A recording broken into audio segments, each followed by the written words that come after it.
Se están quejando del frío aquí, imagínense lo que me espera a mí en Canadá cuando regrese. Bueno, mi idea para hoy, bueno, era retomar un poco, voy a hablar más, de hecho lo que hice, había como dos presentaciones juntas. Lo que voy a hacer es que uní todo de un solo golpe y voy a hablar más que todo de técnicas, voy a ilustrar las técnicas con un poco de algunos proyectos que hemos realizado. Ahora bien, ayer estábamos hablando en mi presentación del por qué y del cómo, y voy a tratar en la presentación en esta presentación voy a hablar más del cómo, pero siempre refiriéndome al por qué usamos una determinada técnica, ¿no? Pero voy a ir también una explicación detallada, no detallada, pero más o menos de algunas técnicas de levantamiento. También hablamos de los problemas, de los desafíos que ofrece la tecnología digital. En quisiera hablar sobre todo del registro de procedencia y del problema de fiabilidad. Dentro de mi presentación voy a estar siempre refiriéndome a esos dos temas sobre todo. Ahora bien, ayer también hablé de la estrategia de levantamiento, cómo seleccionar un útil de levantamiento o diferentes útiles de acuerdo a la estrategia. Voy a ir paso a paso ahorita. Primero, antes de tomar cualquier decisión de qué tipo de útil vamos a llevar o vamos a usar para hacer el levantamiento de algún monumento o una pintura mural, debemos entender muy bien el sitio patrimonial. En este caso les muestro, esto es una iglesia que se llama Cuñotambo en Perú, y en esta iglesia pues se encuentra un área remota donde hay poca electricidad y donde hay que manejar por un camino un poco intrincado desde el Cusco, ¿no? Entonces ahí tenemos una limitante, por ejemplo, ambiental o física, que podríamos decir. Entonces, obviamente, hacer el levantamiento de una pintura mural en ese sitio determina, la distancia del sitio determina una serie de cosas y por ende determina qué tipo de útil vamos a tomar. Y luego las necesidades del proyecto, por ejemplo, en este proyecto, después voy a hablar de él, una de las necesidades era hacer el levantamiento netamente de la pintura mural, y había muy poca iluminación en el sitio, ¿no? Y ese levantamiento tenía que ser muy rápido y tenía que mostrar los colores de la pintura mural muy bien para hacer un levantamiento de la condición, del estado de conservación de esos objetos. Luego, por ejemplo, aquí vemos una nube de puntos de una casa ya en Canadá con nievecita, otra vez con el frío, y aquí les hablo acerca de este problema muy importante, es la revisión de la organización de la cual va a usar esos métodos de levantamiento. Es muy importante ver cuál tipo de impacto va a ser el tipo de técnica de levantamiento que vamos a usar, qué tipo de impacto va a tener en nuestra organización. Vamos a tener que tener personal calificado para usar este tipo de técnica, vamos a tener que usar computadoras de tal estilo, software de tal estilo, etc. Entonces, es muy importante, antes de asumir cualquier tipo de técnica, saber si nuestra organización va a ser capaz de poder usar efectivamente esa técnica. Y bueno, cuando tenemos esas cosas claras, podemos ir entonces a la parte de ver cuáles son los útiles y evaluar cuál es la velocidad del útil, el alcance, la precisión, la operabilidad, qué tipo de robustez tiene, por ejemplo, con respecto a temperaturas, el precio, muy importante, el nivel de participación que necesitamos tener, si necesitamos usar esa técnica por mucho tiempo en el sitio, si tenemos que hacer un procesamiento bastante extenso. Y de ahí, pues establecer dentro de nuestra organización, al tener estos útiles, desarrollar una estrategia de levantamiento en la cual vamos a tener una serie de guías, normas y procesos. Nosotros en nuestro laboratorio desarrollamos cada vez que usamos una técnica un protocolo, y ese protocolo, porque como tenemos muchos estudiantes que trabajan cada verano y algunos de ellos son distintos o llegan nuevos a nuestro laboratorio, tenemos esos protocolos en los cuales ellos pueden bajar y pueden ver cómo se usa determinada técnica, ¿no? Bueno, tenemos, ayer hablé también del tipo de documentación, tenemos técnicas de documentación para establecer la información que tenemos a disponibilidad actual, después identificamos los tipos de lagunas que tenemos de información y hacemos un levantamiento para actualizar esa información, y luego podemos usar sistemas de información para diseminar la información que hemos llevado. Bueno, pero dentro de los ejemplos vamos a ver varias de estas técnicas. Ahora bien, cuando les hablo de nuestras herramientas, las herramientas que yo uso sobre todo, Voy a estar hablando un poquito de GPS, notas de campo, fotografía digital, estación total, fotografía rectificada, fotogrametría, escaneo 3D, sistemas geográficos de información, disculpen, aquí está mal escrito, CAD y el Building Information Modeling, que es pues, información para edificaciones. Y dentro de esa, lo que nosotros tratamos de generar con estas cajas de herramientas es un portafolio fotográfico del sitio, un atlas gráfico con dibujos métricos y un reporte con información acerca de la metodología en la cual describimos el sitio y hacemos también, describimos la estrategia de la documentación y, bueno, otras formas de representación. Ahora bien, voy a empezar a hablar con la herramienta de la fotografía digital. Yo pienso que esta es la mejor herramienta de levantamiento. ¿Por qué? Porque es una técnica rápida, fiable. Puedes tener diferentes tipos de habilidades. Puede ser una persona que sea muy buen fotógrafo, hasta una persona que no tenga mucha capacitación en fotografía. De todas maneras, van a tomar fotos. Captura la geometría, la forma y los colores del sitio en un registro actual. Es decir, cuando tomamos una foto, es el registro actual de ese momento. Entonces, es una de las técnicas más viables. Y si vemos un poquito más en detalle cuáles serían los objetivos de la fotogrametría en parte del patrimonio, de la fotografía, perdón, en el patrimonio, que haya una claridad de información, que se lleve una veracidad de esa información de una forma visual, que sea legible, que nos proporcione información acerca del contexto del sitio y su entorno, que hayan vistas diferentes que nos lleven a ilustrar el carácter patrimonial de tal sitio y que en muchos casos es chévere usar la fotografía, por ejemplo, para comparar fotos antiguas con fotos actuales y así demostrar cuáles han sido los cambios que han sucedido. Dentro de nuestra estrategia fotográfica nosotros tenemos 4 tipos de fotografía: fotografía arquitectónica, fotografía de condición, elementos característicos patrimoniales y otros tipos de fotografía. Y luego tenemos las diferentes vistas, disculpen que está como súper cortado, ¿no? El contexto, la fachada, la perspectiva, detalles y vistas interiores. Digamos, este es el tipo de paquete que nosotros ofrecemos cuando hacemos un trabajo para cualquier organización, pero también cuando yo hago este tipo de formación en la universidad y para profesionales, este es el tipo de entrenamiento que damos. Aquí tiene un ejemplo, por ejemplo, sigo con el ejemplo, de la ciudad de Filadelfia, un sitio, un edificio moderno de patrimonio en el cual estamos tomando fotos de elementos definidores de su patrimonio, de su calidad patrimonial. Entonces, por ejemplo, este tipo de acabados de bloques de vidrio era muy importante en este tipo de arquitectura. Luego, por ejemplo, aquí también en la ciudad de Filadelfia, donde yo estuve dando clases, el contexto de un edificio histórico en su contexto urbano y una foto del interior, por ejemplo, de una iglesia donde vemos otros elementos definidores. En este caso, el órgano de esta iglesia era un elemento definidor. Esto es en el castillo de Arnberg, en la Universidad Católica de Lovaina, donde yo hice mis estudios, y aquí tenemos una foto mostrando pues, la elevación del castillo, una foto mostrando el contexto. Yo siempre prefiero transmitir a profesionales en el patrimonio, yo prefiero que me muestres una foto a que me muestres 40 fotos chiquiticas en un PowerPoint, porque no las veo y no sé de qué estás hablando. Entonces es mejor tomar una sola foto y mostrar la calidad. Y aquí yo les puedo, pues, aquí me podría pasar yo un tiempo demostrándoles las calidades de este edificio. Luego una foto interior, muy importante la iluminación. Por ejemplo, aquí estamos viendo la trama de este techo y aquí estamos viendo un elemento definidor de un interior neogótico también en el mismo castillo de Arnberg. Un ejemplo de foto de condición, daños, etcétera, de una ventana histórica.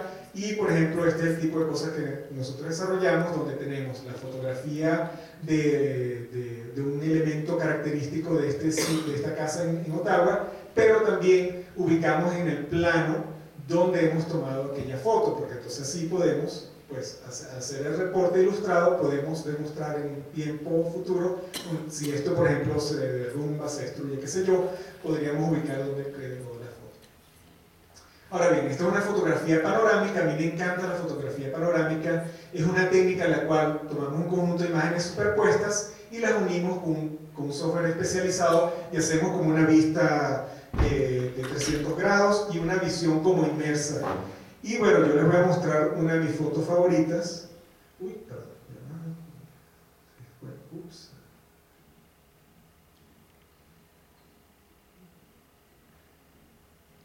Entonces, por ejemplo, esta es una foto, la voy a llevar en 5 minutos a Meroe en Sudán.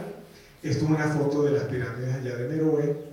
Y entonces, bueno, pueden ver, yo les muestro, los estoy llevando pues a la pirámide y les estoy diciendo, bueno, mira, no sé si notan algo en la foto, ¿no? Oye, esta muchacha está en todas partes. Bueno, también pues pueden jugar, ¿no?, con la foto y queda chévere. Bueno, por ejemplo,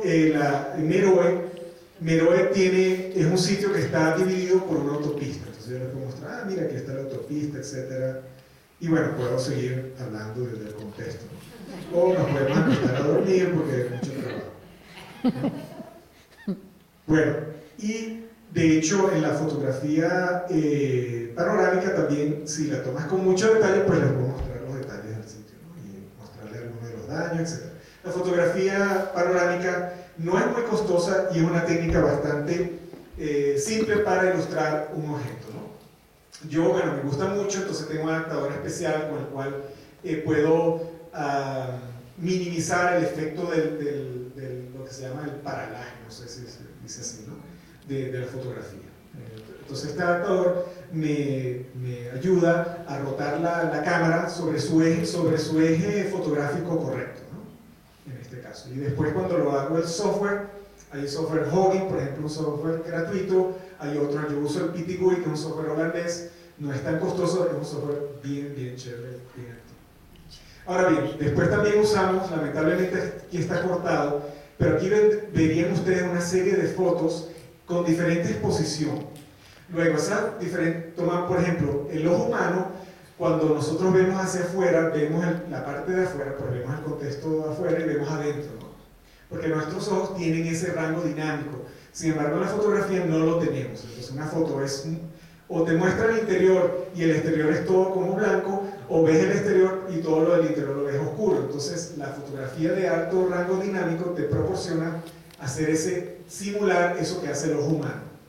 Pero para hacer eso, lo que hace es que toma fotos con diferente exposición, un trípode, pones tu cámara, tomas las fotos con diferente exposición, después las superpones en un software especializado, Photoshop tiene esa capacidad y te promueve este tipo de imágenes. Entonces son bastante efectivas, sobre todo para pintura mural. Me imagino que el alto rango dinámico sería muy útil.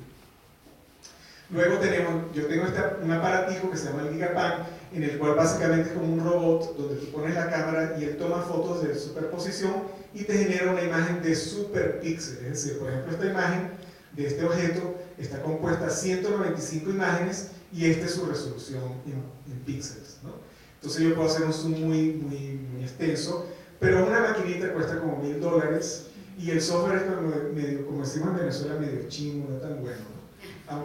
Y tienes que invertir un poquito más. Pero es una técnica bastante útil para hacer fotos de alta resolución de algún objeto histórico en este caso. Ok, esa es la parte fotográfica, vamos a ir más avanzando.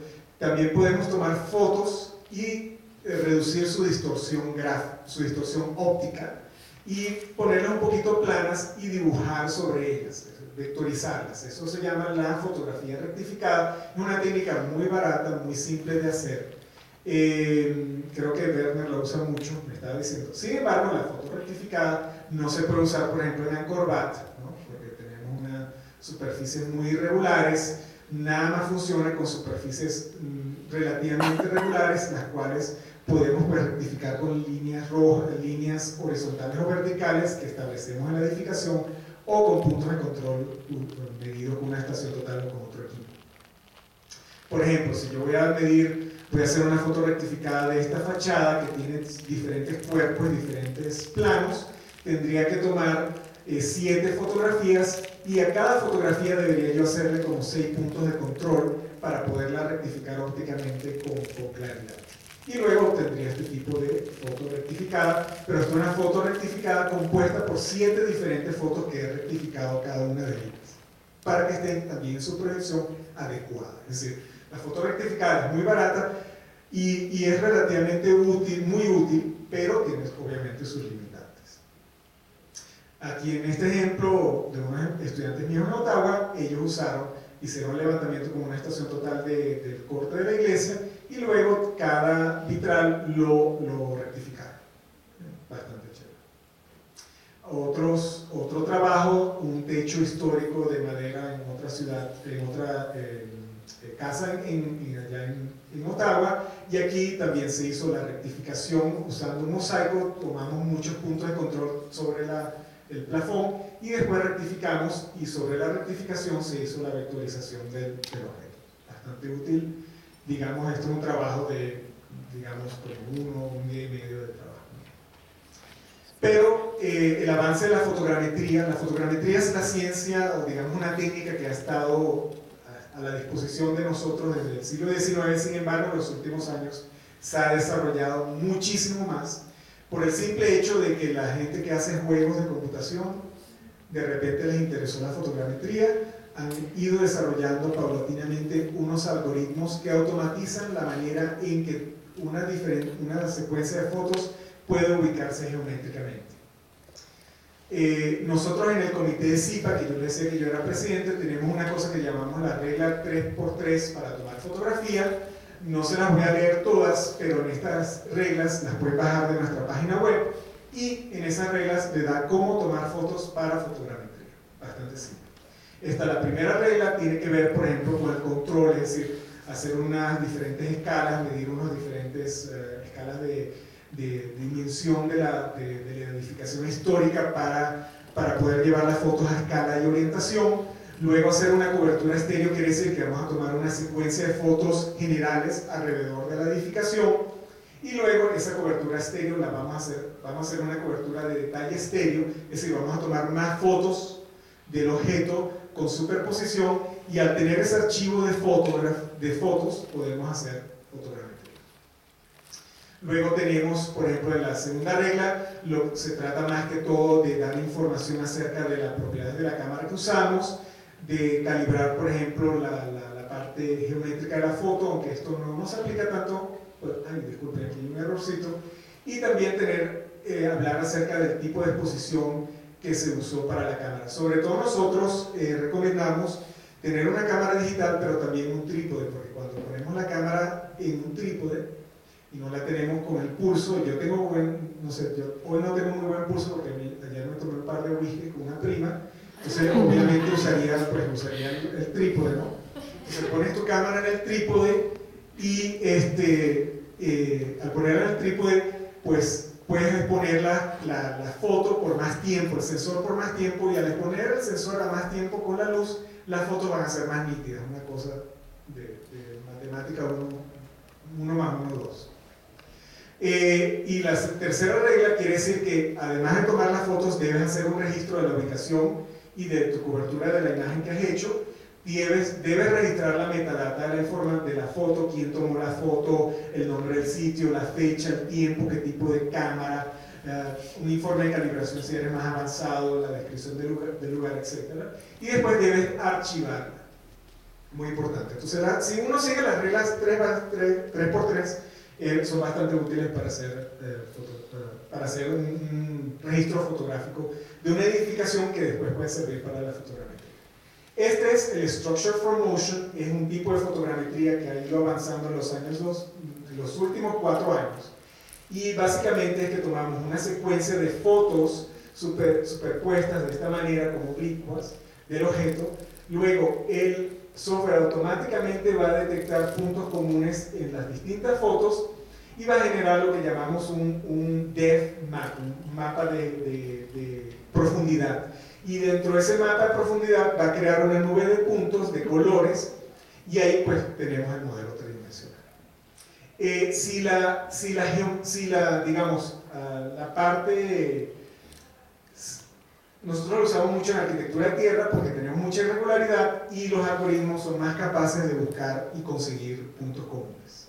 Por ejemplo, en este caso lo hemos usado en Marruecos, en el proyecto que yo les mostré ayer. y aquí hemos usado la fotogrametría, por ejemplo, esto es en CAD, hacemos una proyección ortogonal de la nube de puntos de la fotogrametría y dibujamos sobre ella para hacer la fachada o para hacer la proyección de puntos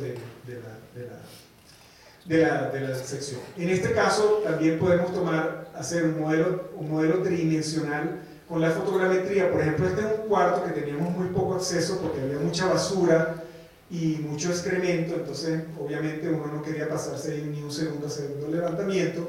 Entonces hicimos 4 puntos de control y después tomamos una secuencia de fotos durante 10 minutos y se generó un modelo tridimensional, y sobre el modelo tridimensional se hace un corte horizontal y así creamos pues, el corte del plano. Entonces la fotogrametría puede servir tanto para fachada como para cortes, para hacer plantas. Este es otro ejemplo del plan de elevación. Lo hacemos una proyección ortogonal, podemos dibujar sobre ello, o por ejemplo queremos dibujar el piso, también podemos hacer una proyección de piso. Y aquí tienen el procedimiento, por ejemplo, tenemos la fachada y hacemos la vectorización de la fachada. Bueno, yo como fuimos al museo hace dos días y yo me quedé loco con la Piedra del Sol, obviamente dije, bueno, tengo que mostrárselo. Lo que hicimos fue tomé 7 fotos de la Piedra del Sol con este software que se llama Photoscan. En el Google encontré, no sé si es verdad, que la piedra tiene una dimensión, ¿cómo se llama? Diámetro de 3.6 metros. Entonces en el software dije, mira, de aquí a aquí son 3.6 metros. ¿Okay?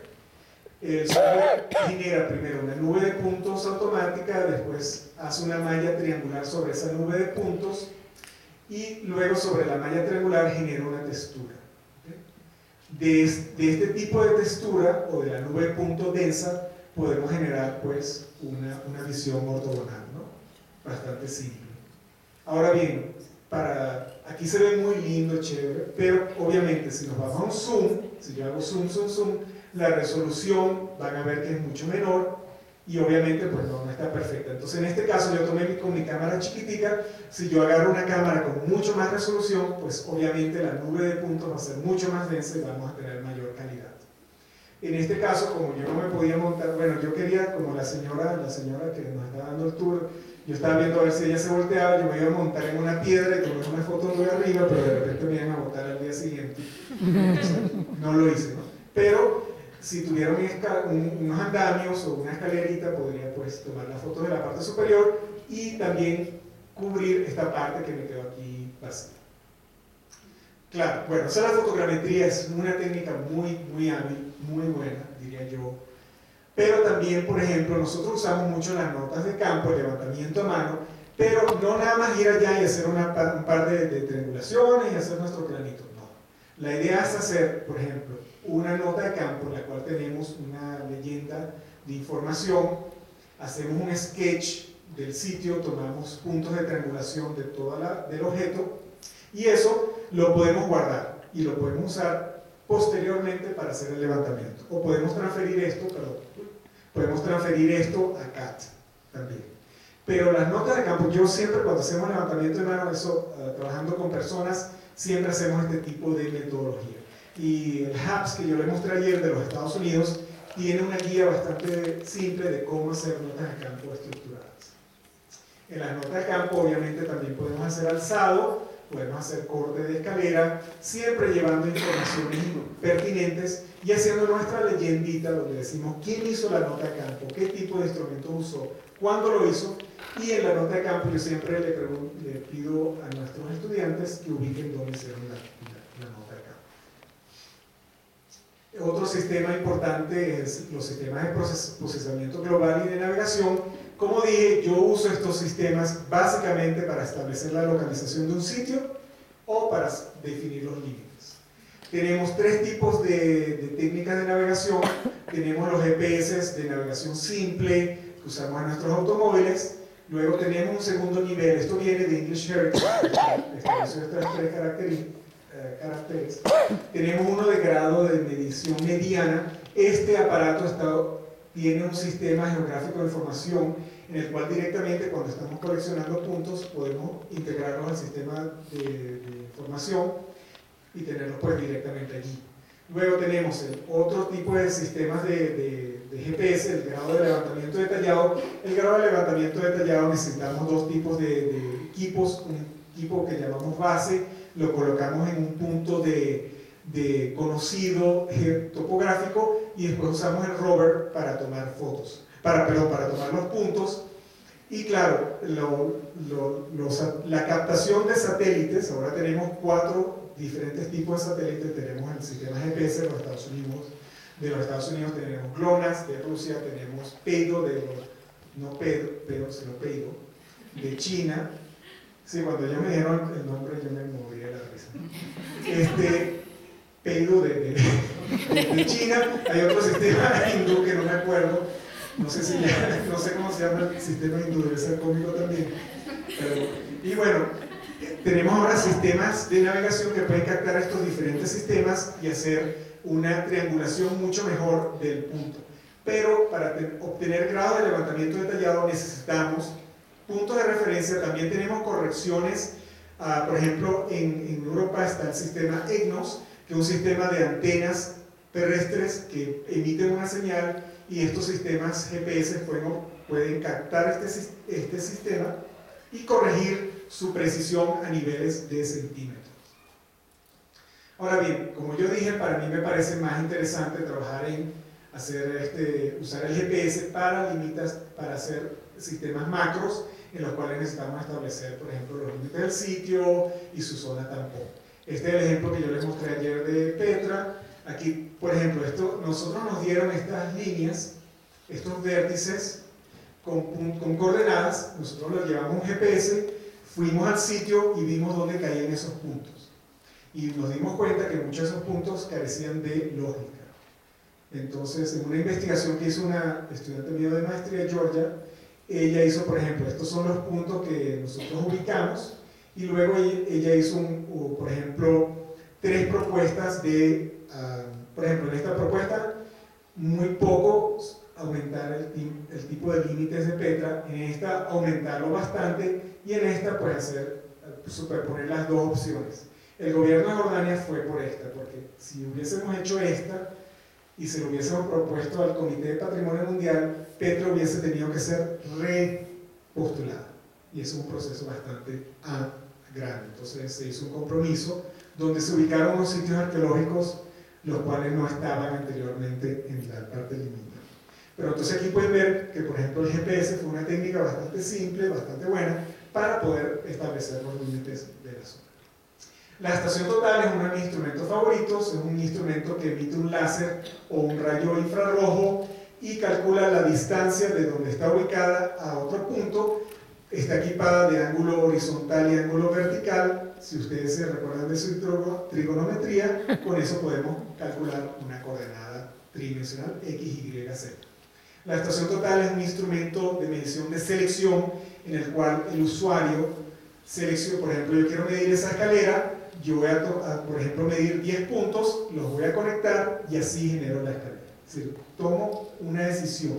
Entonces, si la persona no es muy buena en patrimonio, de repente va a tomar muy pocos puntos para hacer una buena representación de esa escalera.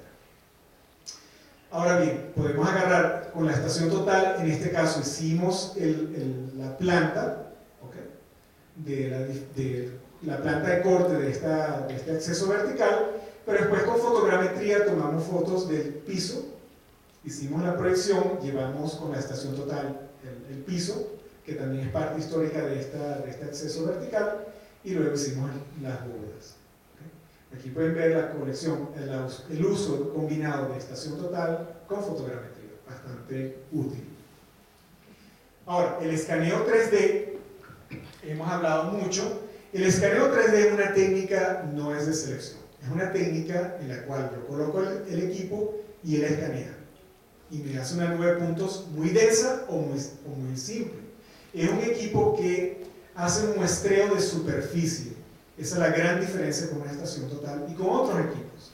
Estamos captando una superficie, y en la superficie captamos la forma y la apariencia, y el color se capta del escaneo láser. Hay escáneres que pueden captar el color porque usan luz blanca, y pueden captar los valores del color de una superficie. El tipo de escáner que yo uso, no. El tipo de escáner lo que hace es que tiene una cámara, la cámara está calibrada al escáner, entonces toma una foto y los puntos de esa foto, los píxeles de esa foto son proyectados en la nube de puntos. ¿Okay? Ahora bien, al trabajar en escáner hay varios beneficios. Es una técnica que no requiere contacto, tiene alto alcance, es seguro porque no tenemos que entrar en, por ejemplo, cuando se trabaja en sitios donde hay un clima no muy adecuado, podemos con el escáner escanearlo sin tener que entrar en contacto con la superficie. Luego, da accesibilidad al objeto, es de alta precisión, es rápido y da información en 5 dimensiones, X, Y, Z, intensidad y colores. Colores con la cámara que yo les decía, e intensidad es básicamente el valor de reflectividad de un material que genera un color distinto. ¿Okay? Ahora bien, para recursos culturales, English Heritage hizo un lineamiento que pueden bajar un PDF gratuito de la página web, y ahí él esclarece, por ejemplo, si van a hacer escaneo de objetos, qué tipo de resolución, es decir, qué tipo de resolución. Por ejemplo, la señora que estaba hablando ayer, ella indicaba que habían hecho un levantamiento con una resolución de 3 milímetros. ¿Okay? Es imposible. ¿Okay?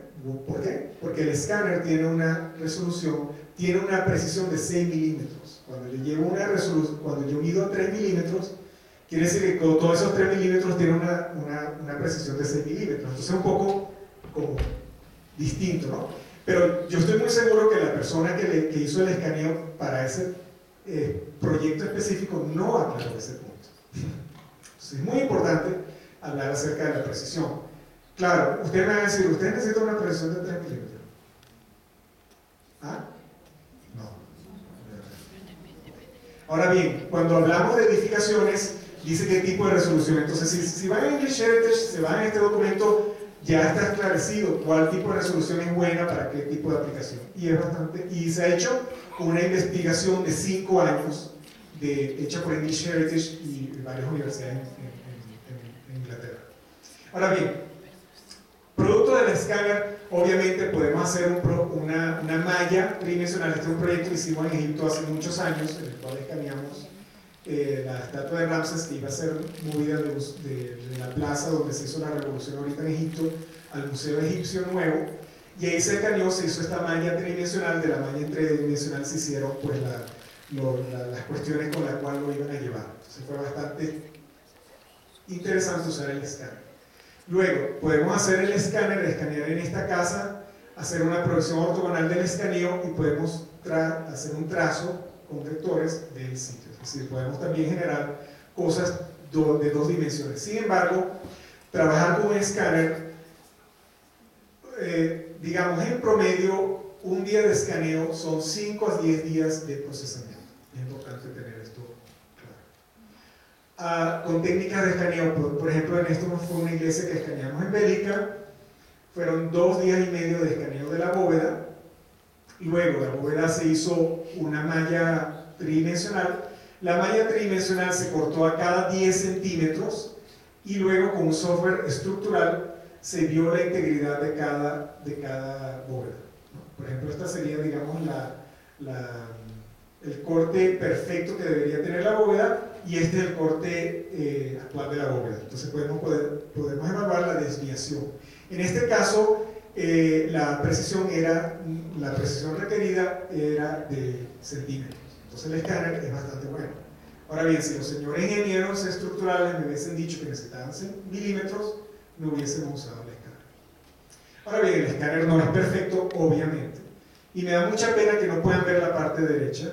Oye, porque me tomé mucho tiempo haciéndolo. No, bueno, porque estamos hablando, por ejemplo, y déjame, lamentable, es que lo voy a hacer porque hemos estado hablando tanto de escáner que es importante ver esta parte, ¿no?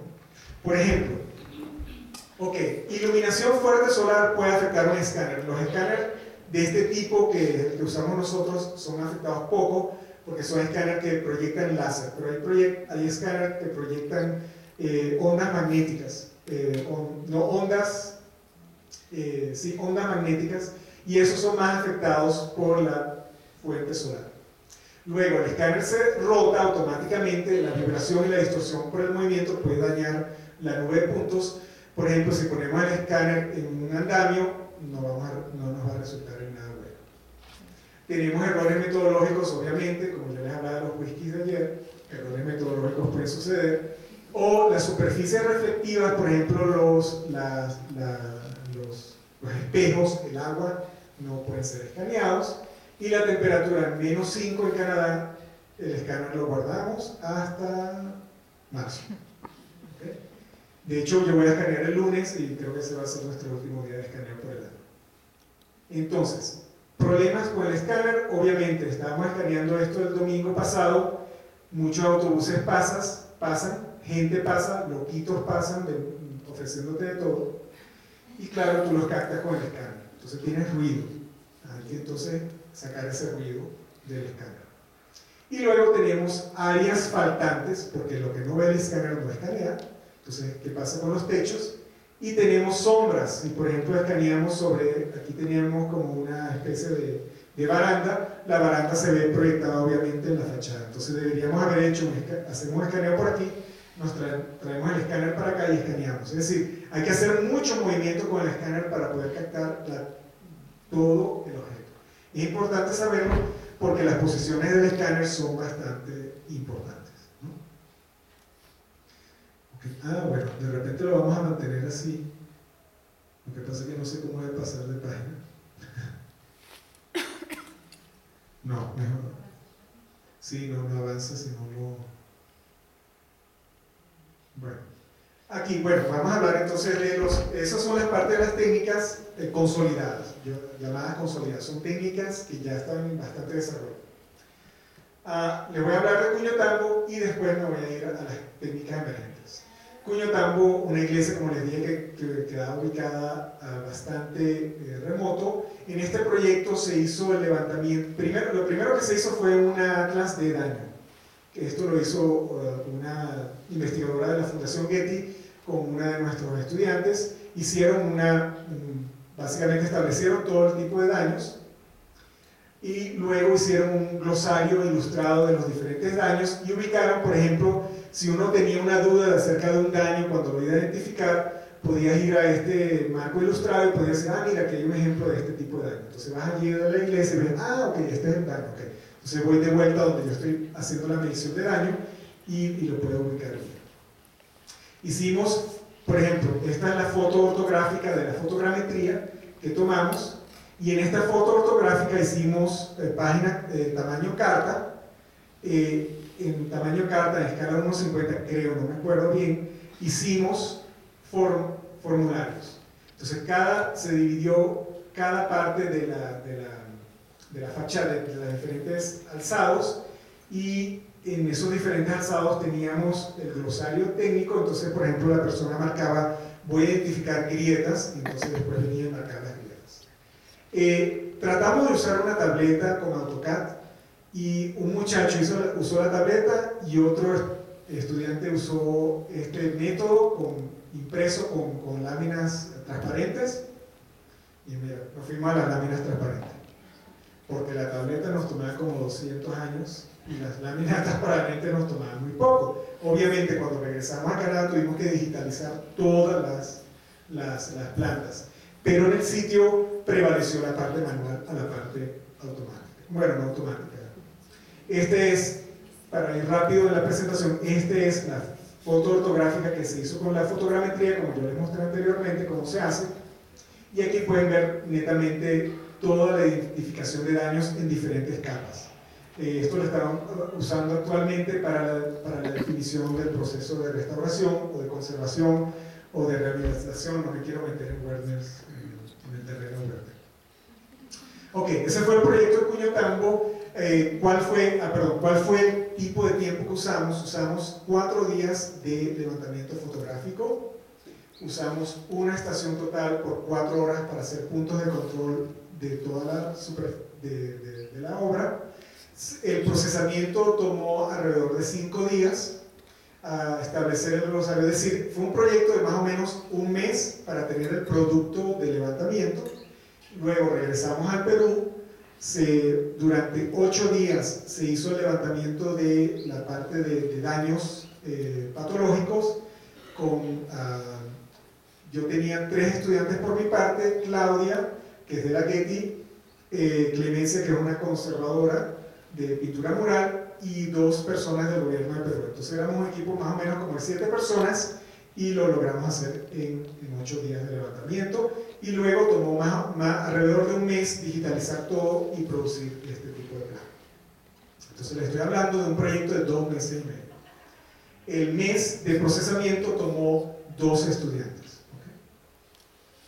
Ahora bien, este otro proyecto es un proyecto con escaneo láser. Esta es la casa de Ben Brea. Es una casa de veraneo de Alexander Graham Bell.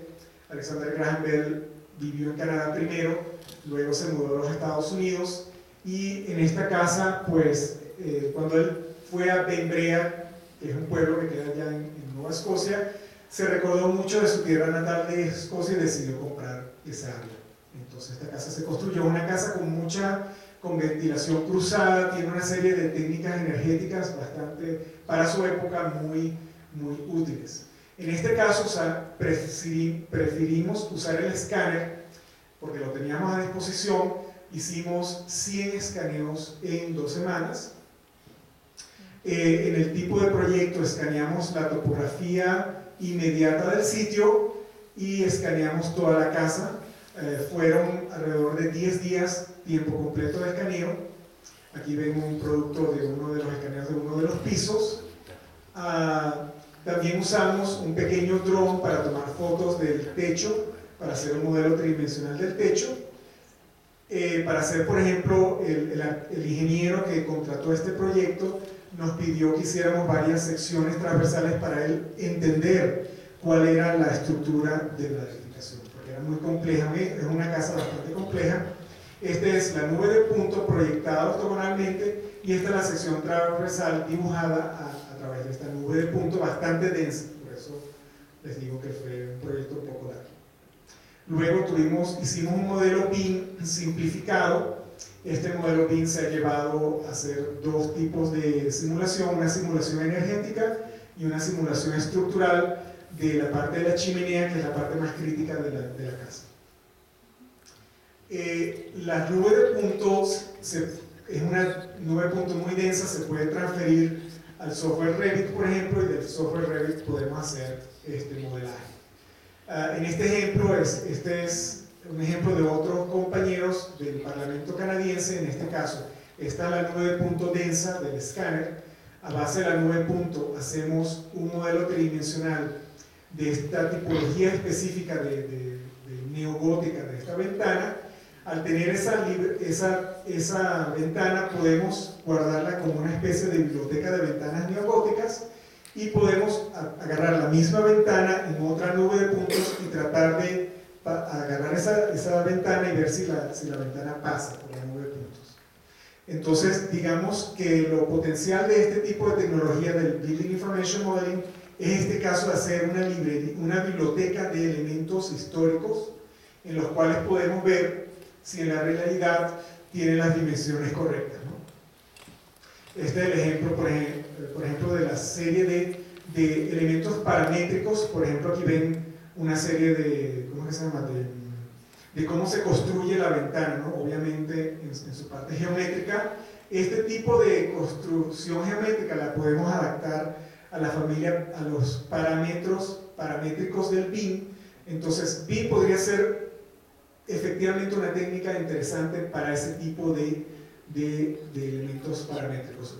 Yo he estado también colaborando con unas personas que han trabajado en Italia, en Milán también se ha usado BIM en ese tipo de bibliotecas. En Dublín se hizo un proyecto de hacer un tipo de bibliotecas de elementos arquitectónicos del siglo XIX en Irlanda.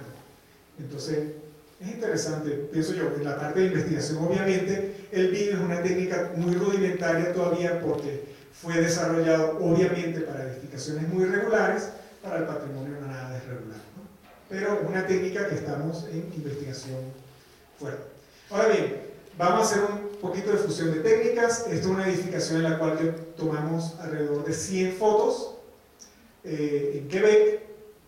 De estas 100 fotos, cada foto, por ejemplo, en el software de fotogrametría, tenemos que hacer una máscara, por ejemplo, el cielo, que no queremos calcular, porque no nos interesa que el software empiece a calcular las nubecitas.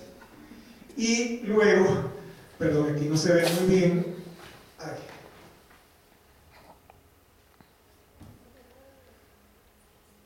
Por ejemplo, aquí vemos en la fotogrametría, ponemos puntos de control que medimos con la estación total. Los puntos de control los identificamos en 3 o 4 o 5 fotos diferentes y el software es capaz de orientar el modelo y de ponerlo en escala. Y te da los parámetros de precisión de cada punto de control, ¿no?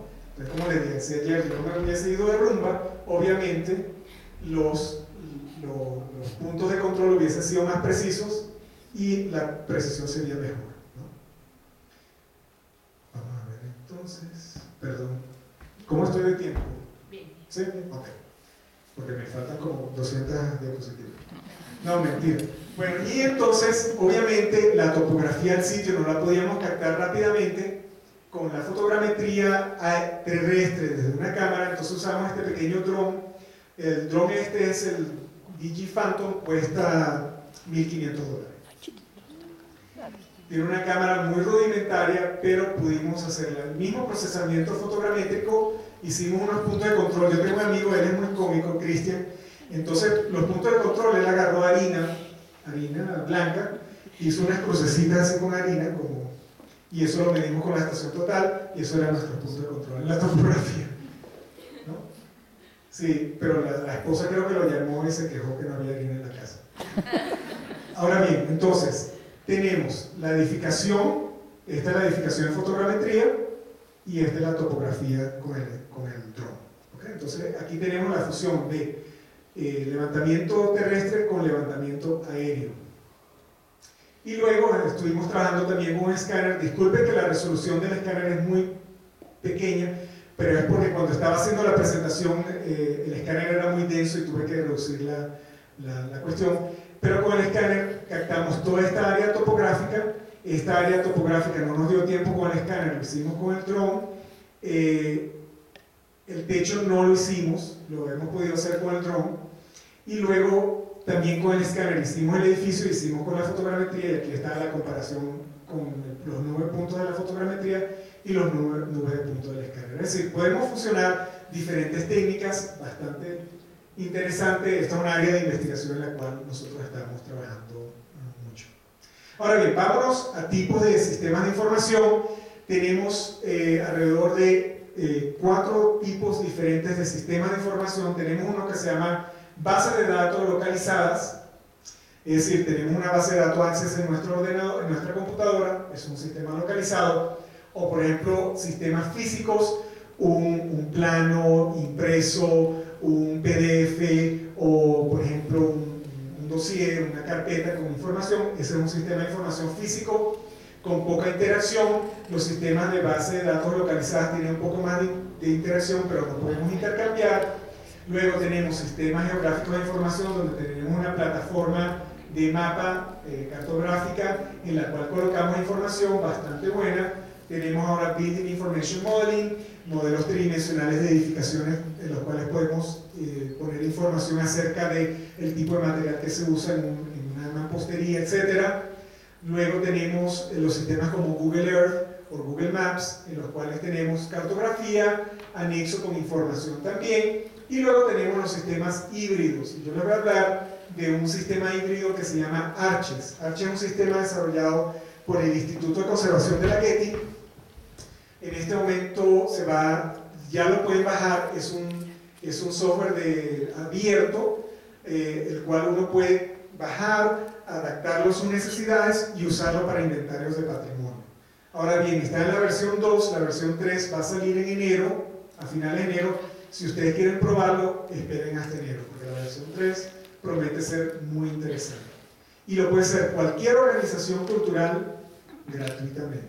Obviamente, si vas a usarlo, necesitas tener una persona que conozca de una serie de lenguajes como Python JavaScript, es decir, no es cualquier cristiano que lo va a bajar y lo va a instalar, pero es un paso adelante para organizaciones patrimoniales que ya no tendrían que hacer toda la estructura y la arquitectura de un sistema informático para el patrimonio.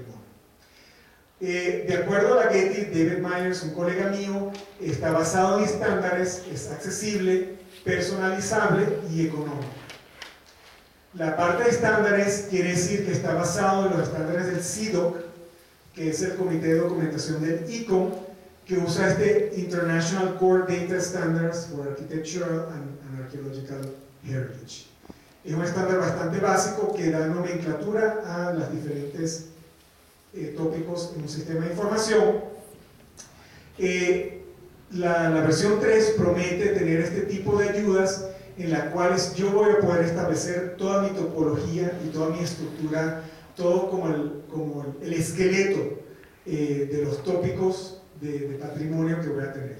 Esto promete ser muy interesante, yo no lo he probado todavía, pero promete ser bastante interesante. Y luego está basado sobre Google Maps, aunque uno puede poner cartografía y uno puede indicar, por ejemplo, los límites de un sitio geográficamente. Tiene esta parte gráfica en la cual te muestra como en una especie de flowchart, un mapa de flujo, en el cual puedes ver todas cómo tu esqueleto de nomenclatura está ligado, está alineado con los diferentes temas.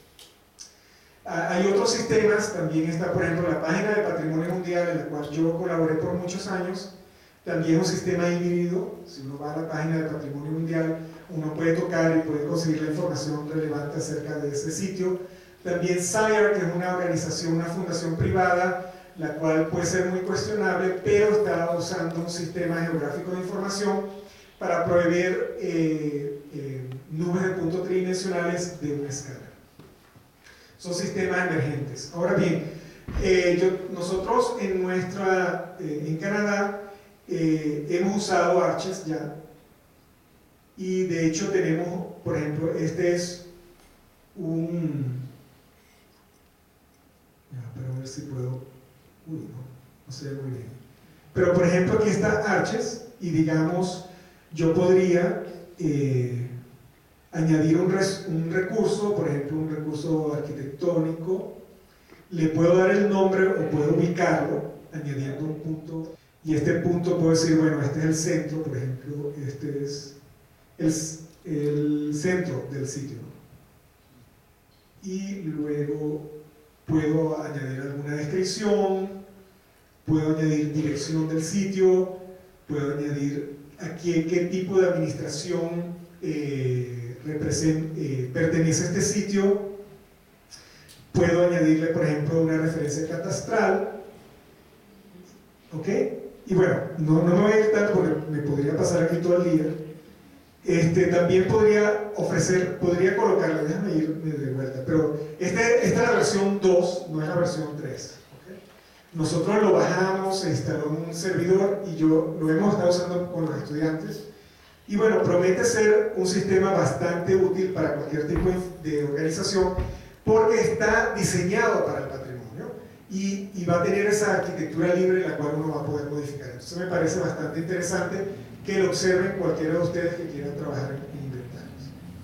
También hay otro sistema, por ejemplo este es el Monument Damage Diagnosis System, hecho por Rob van Ness del TNO y de la Universidad de Delft en Holanda. Es un sistema de reporte de condición en el cual uno, por ejemplo, añade una pared, en la pared dice uno, hay este tipo de material, y él lo va llevando uno sobre una biblioteca de diferentes tipos de materiales, y uno puede decir, mira, esta foto se parece al material que tengo, ok, este tipo de roca. Y entonces añado a ese muro que tiene ese tipo de roca un diferente tipo de daño, entonces tengo tal daño. Bueno, entonces voy al glosario de fotos de daños y ubico la foto que se parece a lo que está pasando. Y así se hace como un reporte de condición estructurado. Un sistema bastante bueno, pero un sistema de investigación, entonces no está comercializado actualmente. Rob vino de hecho a Canadá, yo lo invité y de verdad que la presentación fue muy muy buena. Un sistema basado en mucha investigación científica de diferentes tipos de construcción en Europa y de diferentes tipos de datos.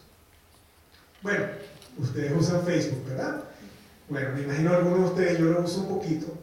Facebook o Instagram, Facebook, Instagram, hashtags, estamos poniendo información de proveniencia de objetos. ¿Cómo podemos trabajar nosotros en Facebook? Yo estaba leyendo ayer, de hecho, que cuál es la capacidad de Facebook para una organización cultural, ¿no? ¿Cuánta gente usa Facebook? Eso sería interesante investigarlo. Yo de verdad no soy un especialista en la parte de interacción social, pero es bastante interesante. Y en interacción social, por ejemplo, estos son unos chicos de la Universidad de Krakow en Polonia, y ellos hicieron en Google Maps, simplemente colocaron unos iconos y dijeron, esos edificios están en peligro, y pusieron por qué están en peligro. Cualquier persona puede ir a su interfaz y verlo. Interesante, ¿no? Luego tenemos este software que se llama 123 Catch, que habló nuestra colega hace 2 días. Tenemos el PhotoSphinx, usando fotos podemos hacer modelos tridimensionales, es decir, los medios sociales están ofreciendo una serie de pautas que seguramente nosotros como patrimonio deberíamos investigar.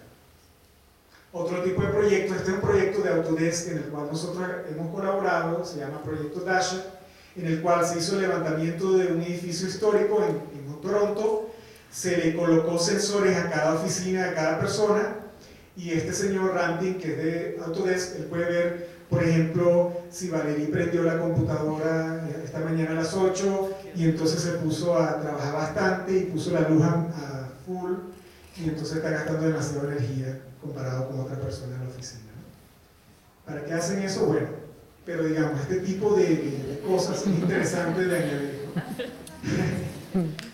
No le vayan a decir eso a Valerie. Bueno, otro tipo de técnica emergente, drones.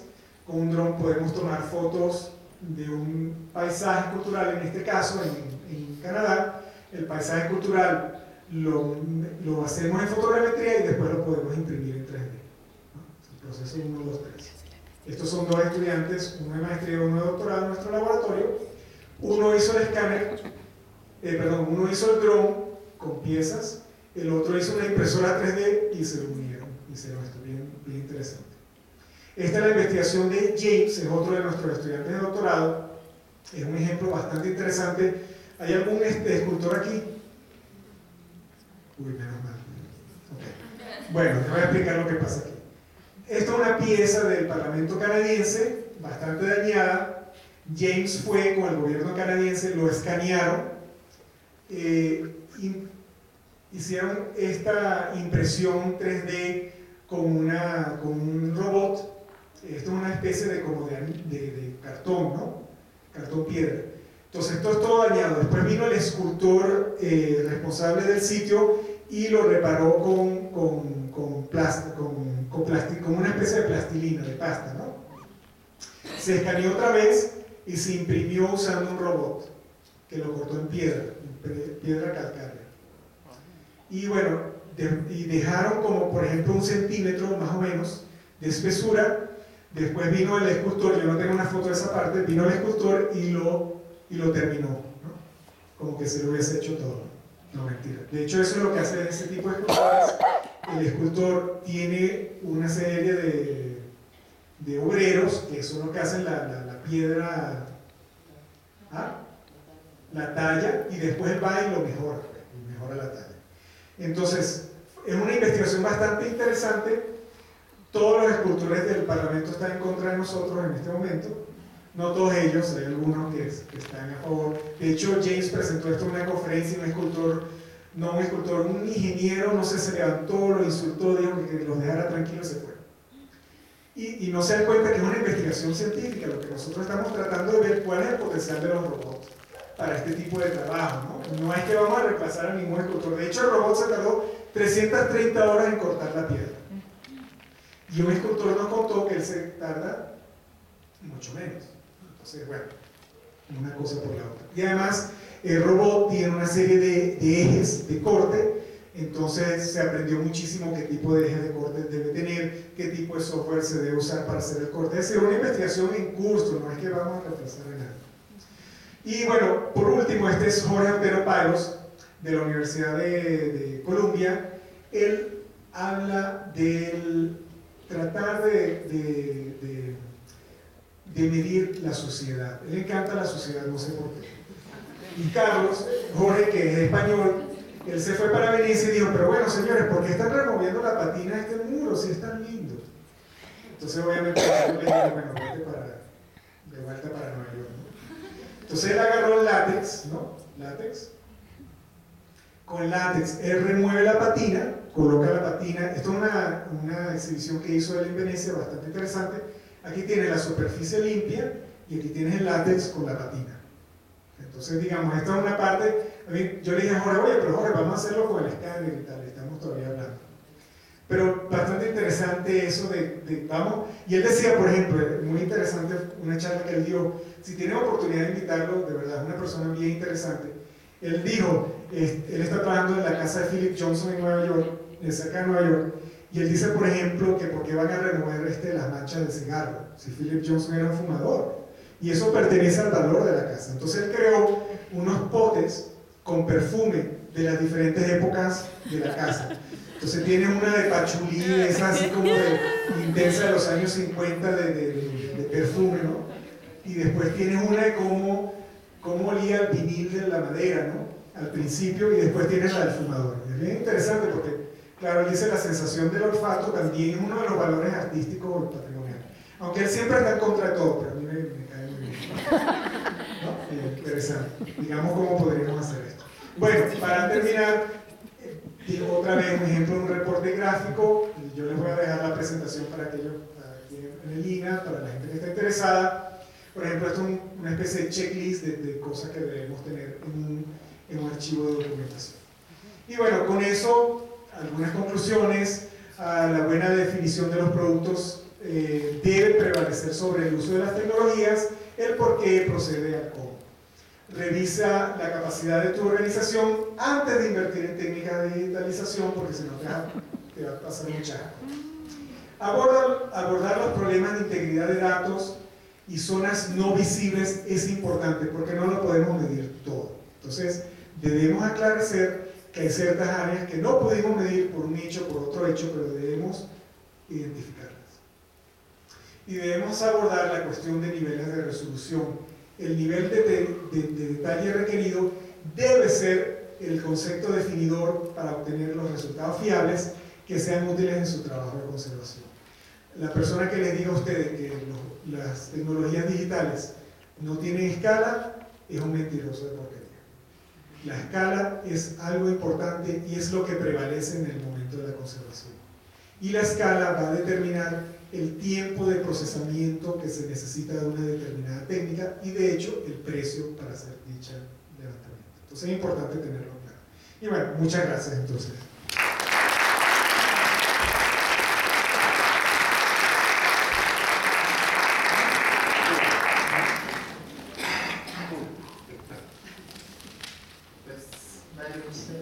Realmente muy didáctico, ilustrativo y información que pues para nosotros es muy útil porque pues estamos un poco en pañales todavía y entonces sí a veces no sabemos exactamente qué pedir, tenemos algunas confusiones y bueno, a mí me parece que pues no me vale que sacaste un premio por todos los trabajos que se ve que realizas, ¿no? Me imagino. Pues pasamos a preguntas. Mónica.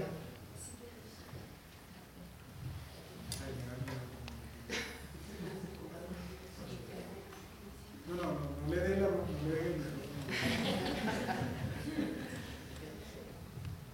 Qué malo eres. Yo tengo una nota sobre Arches. Sí. Que yo traté de abrir Arches pensando en el trabajo que había que hacer en Myanmar y me pareció, a menos de que yo antes casi seguramente yo no soy capaz, pero me pareció que no llegaba al detalle de la superficie. Sí, tienes razón. Sí, o sea, es el sitio, le puedes colocar, le añades, Sí. comunicas al mundo que tienes un sitio donde está todo eso, pero nada de superficies no se puede.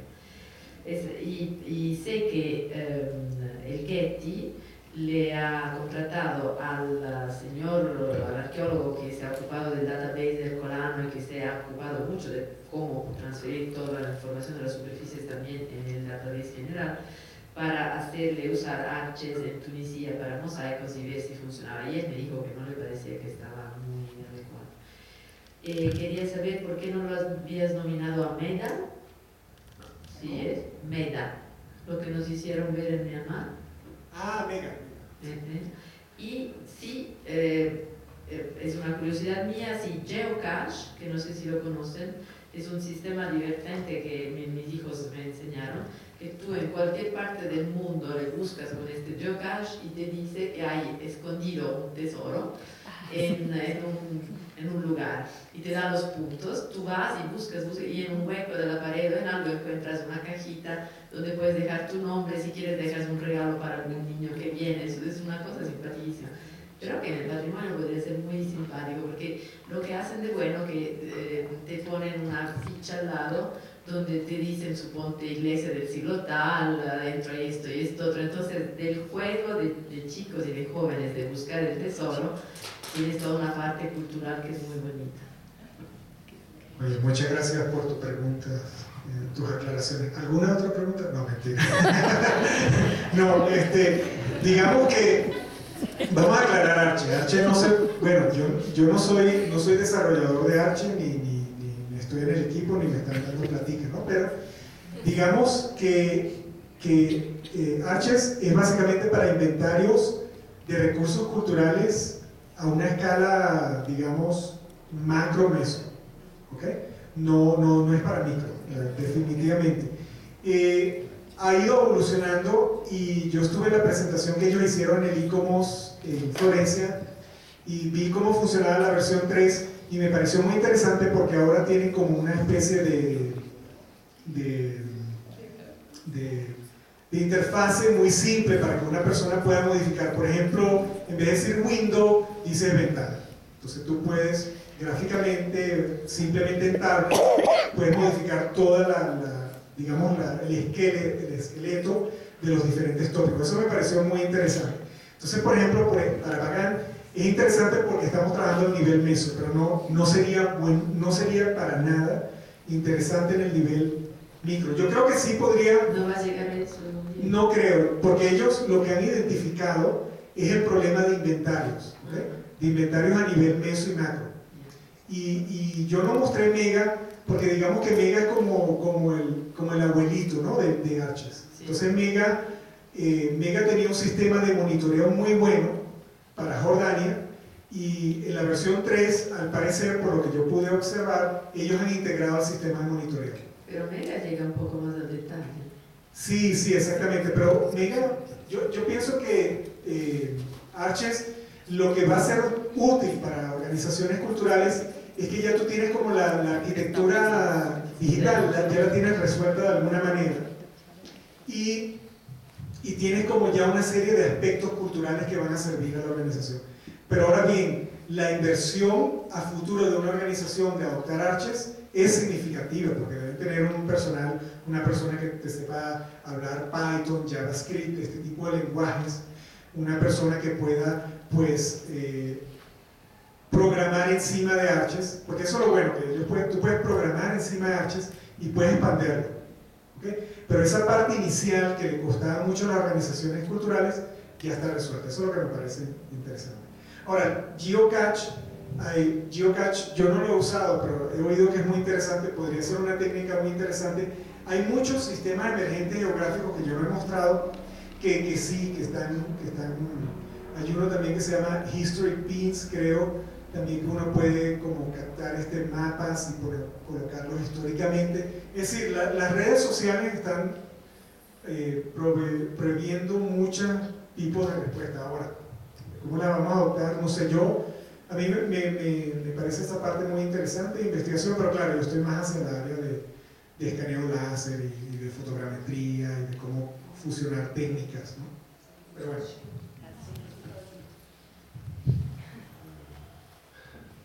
Io faccio sempre l'avvocato del diavolo, diable, no? Diablo. ¿El abogado del diablo o el diablo? In questo campo. Son los abogados. Not very in English. No, because I mean the scenario is always like an organization is having to choose a system for database. But I think database exists since 10, 15 years. There are many organizations that have started 15 years ago with a much less sophisticated system. How easy is it for them to change to something like that? I mean, is it a complete mess? Do they have to throw everything, what they have done? And I mean, these are the problems in practical terms. Okay, should I answer in English? If you don't understand, no. Yo voy a decir en español y después se lo digo rapidito en inglés. La pregunta de Werner es acerca de la inversión, ¿no? Si ya tú tienes tu base de datos y de repente dices, ay, no, conseguí Archie, entonces vas a agarrar y vas a cambiar todo. Bueno, obviamente, supuestamente por lo que hemos observado en el desarrollo de Arches, al parecer vas a poder importar tablas de texto. Es decir, tú tienes una tabla coordenada, identificación del objeto, etc. Y eso vas a establecer los campos de esa información y lo vas a poder importar a Arches. Ahora, ¿cómo funciona eso? No sé exactamente si va a ser bueno, etc. Sí hay una inversión de transferir información de un sistema a otro, que es muy doloroso, sin ninguna por tiempo. Ahora bien, yo estuve involucrado en el portal de la página de Patrimonio Mundial del 2003 al 2005, fui el coordinador. Nosotros lo que hicimos fue adoptar un sistema libre, PHP, SQL, etcétera, que son sistemas libres de base de datos. Hicimos el esqueleto y después fuimos contratando consultores que hicieron varios módulos de desarrollo. Por ejemplo, el módulo de los sitios de patrimonio, el módulo de las decisiones del comité, el módulo de las actividades que hace Patrimonio Mundial en cada sitio. Estos consultores tenían que presentar siempre un reporte ilustrando su arquitectura y cómo habían hecho la programación, pero nosotros en la UNESCO teníamos un equipo de 2 programadores. Estos 2 programadores siguen la UNESCO y por eso ven, por ejemplo, la página web de la UNESCO está también desarrollada. Pero bueno, fue una inversión de $500,000 para hacer el portal al inicio. Es sustancial, es dinero sustancial, y luego el desarrollo. Pero si tú no tienes la capacidad en tu organización, es mejor que no abordes el sistema de información, sin ninguna duda. So, what I was saying, Bernard, briefly, is that it is possible, but it's a large and painful investment. So it is, but it's a decision. I think that it should be an informed decision when you do it, but in the organization you need to have people that are capable of taking over the information system and deploy it and make it evolve throughout time. And this is the most difficult case in all organizations. You hire someone for a year, a company, they develop the system, they leave, and your system is there, and nobody makes it evolve. So unless you have people that are capable in your organization taking over the system, of course, the bigger programming, the bigger setting up the system, you can outsource that to a company, but you need to have local staff.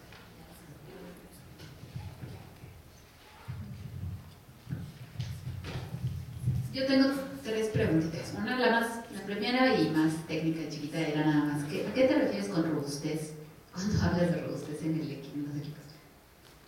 Bueno, de repente la traducción de Google no fue muy buena. Bueno, es un muchacho así robusto, ¿no? Que se cambió bastante. No. Es que, por ejemplo, el escáner, vamos a suponer. Yo tenía un amigo que trabajaba en una compañía, él tenía el escáner, tú sabes, en su trípode, y dijo, yo soy un macho. Agarró el escáner, caminó y tropezó y se cayó el escáner, $30,000. Entonces, el escáner no aguanta golpe, básicamente. Esa es la robustez. O por ejemplo, una cámara digital, una estación total es afectada por la electricidad, entonces no puedes medir cosas cerca de un poste de electricidad. O si tienes temperaturas de más de 40 grados, se va a quemar el sistema. Eso es lo que quería decir. Ok. Gracias por aclararlo. Luego, la segunda es que cuando presentaste el ejemplo de este lugar en Perú donde no pudieron, donde el registro se hace manual, y creo que es el caso en el que estamos en Latinoamérica en casi todos los proyectos, bueno, creo que es insustituible el trabajo que hacemos manual de registro a nivel de detalle que queremos, ¿no? Y luego, como tú mencionabas, pues lo digitalizamos de alguna manera para integrarlo a un sistema, ¿no? ¿Qué herramienta sería la más apropiada, en tu opinión, como para que todos estos registros que tienen un nivel de detalle micro, es a lo que yo me refería ayer, micro en el sentido de, pues necesitas mucho detalle para identificar daños, ¿no? Y para identificar alteraciones, ¿qué sistema es el que tú sugerirías que es más apropiado para vaciar toda esta información a ese nivel? Bueno, por ejemplo, en el caso de Perú, lo que hicimos, la primera pregunta que nosotros hicimos, ¿cómo se va a hacer el análisis? ¿Cómo se va a hacer la inspección ocular? Entonces, la persona que está trabajando con nosotros nos dijo, mira, yo tengo una carpeta de tamaño carta. Esa es la primera. Quiere decir que las hojas tenían que ser de tamaño carta. Entonces, nosotros teníamos que tener una escala gráfica de la fotografía ortogonal que tuviera suficiente detalle para que esa persona pudiese identificar el daño en la pintura. ¿Okay? Entonces creo que usamos escala 1:50. Eso nos hizo dividir el mural, esa fachada de ese mural, creo que fueron, no me acuerdo exactamente, pero fueron 40 hojas de tamaño carta. ¿Okay? Cada hoja de tamaño carta en su lado derecho tenía la patología con un símbolo. ¿Okay? Entonces tú marcabas la patología con un símbolo, después con el marcador, es decir, tenías por ejemplo la foto ortográfica, ponías la transparencia, marcabas en la transparencia, marcabas unos puntos de control en la transparencia de la foto ortográfica, marcabas por ejemplo las grietas, eso nosotros lo escaneamos, ¿okay?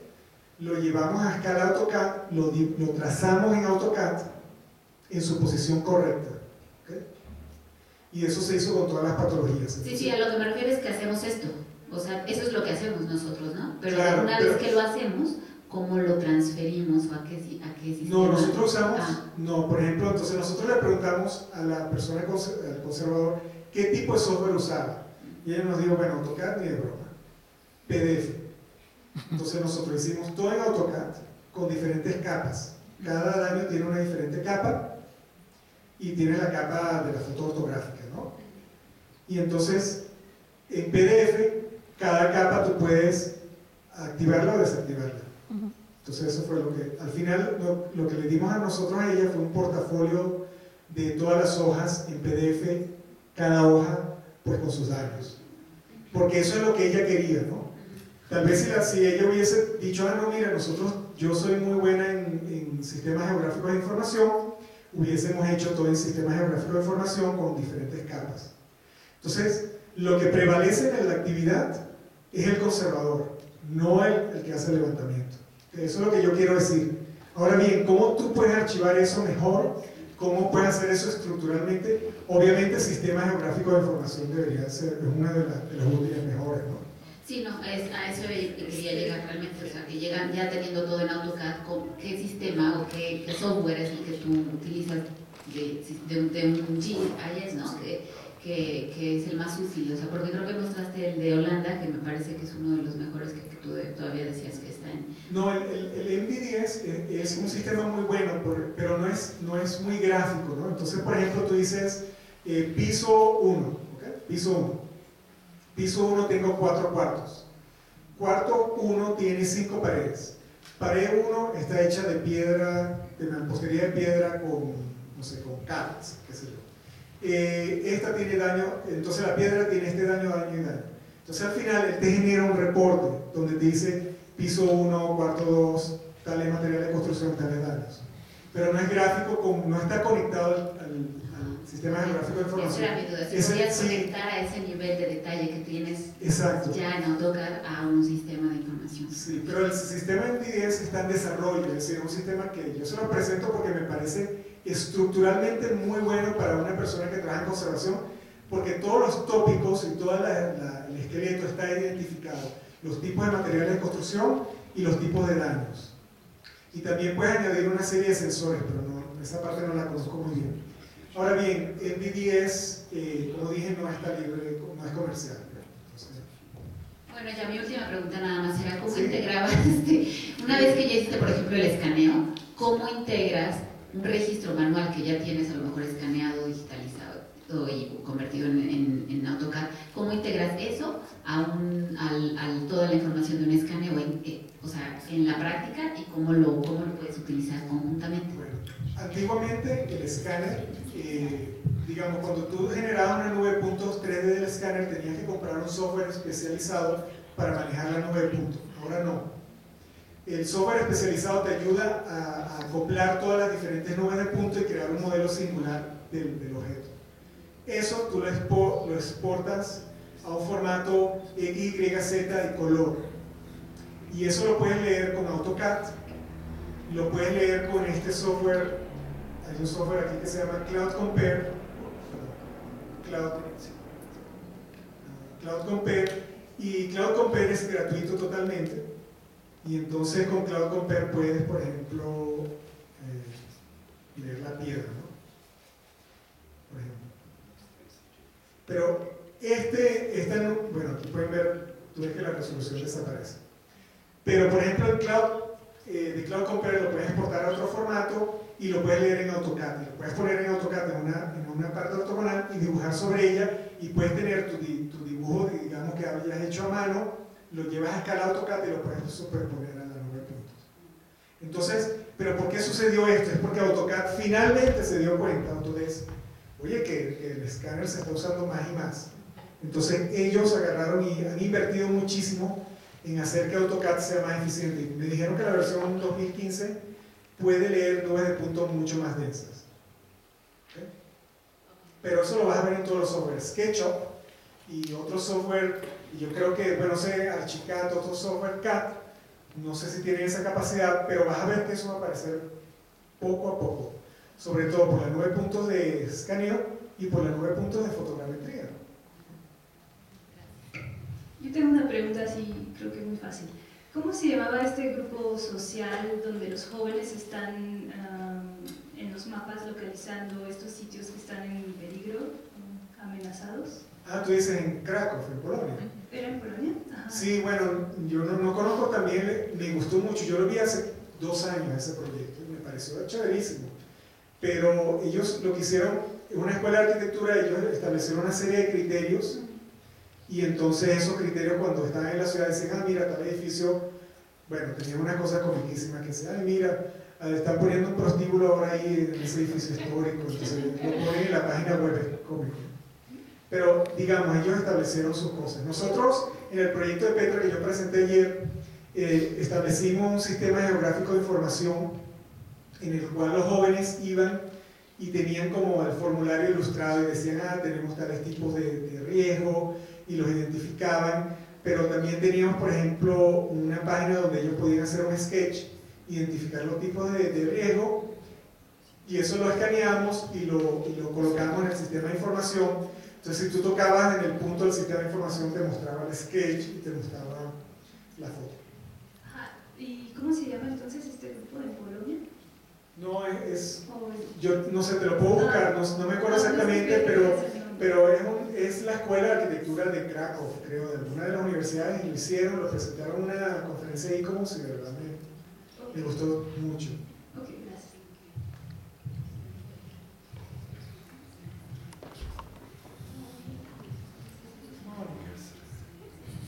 Me dice Werner que no pregunte.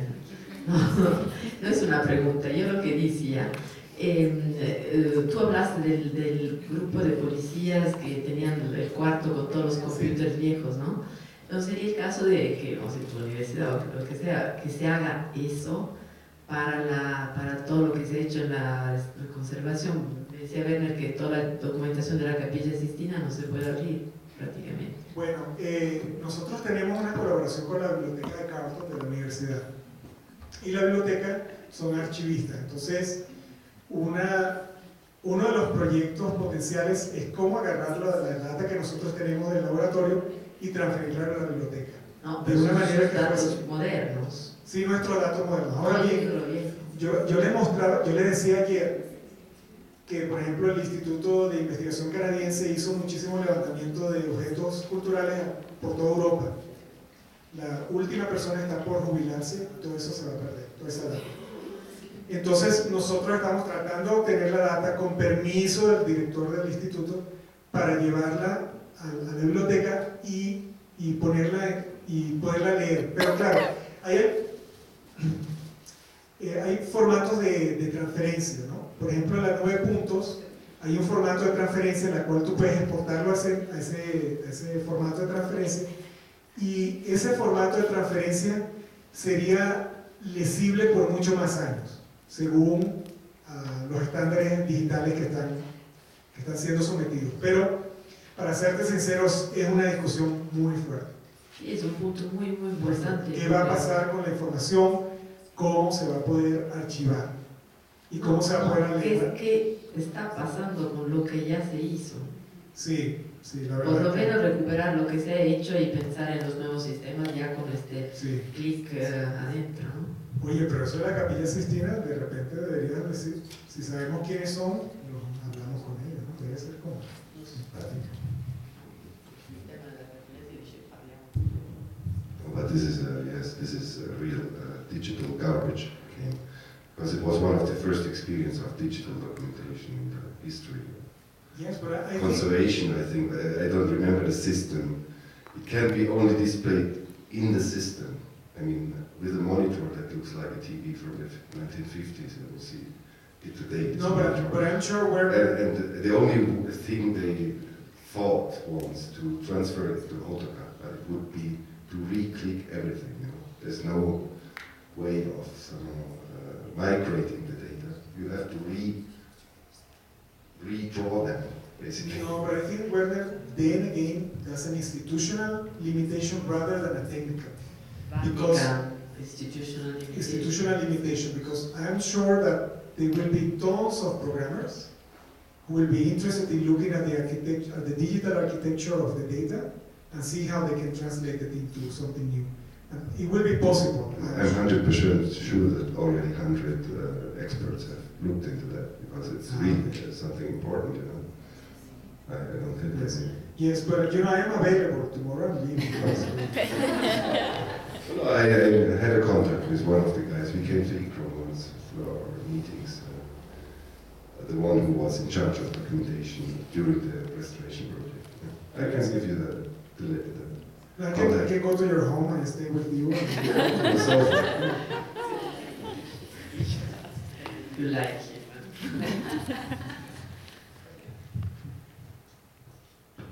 Ya terminamos la sesión de preguntas. Vamos a salir 10 minutos a un receso y regresamos. 15, perdón. Pero tratemos de estar en 15 minutos, por favor.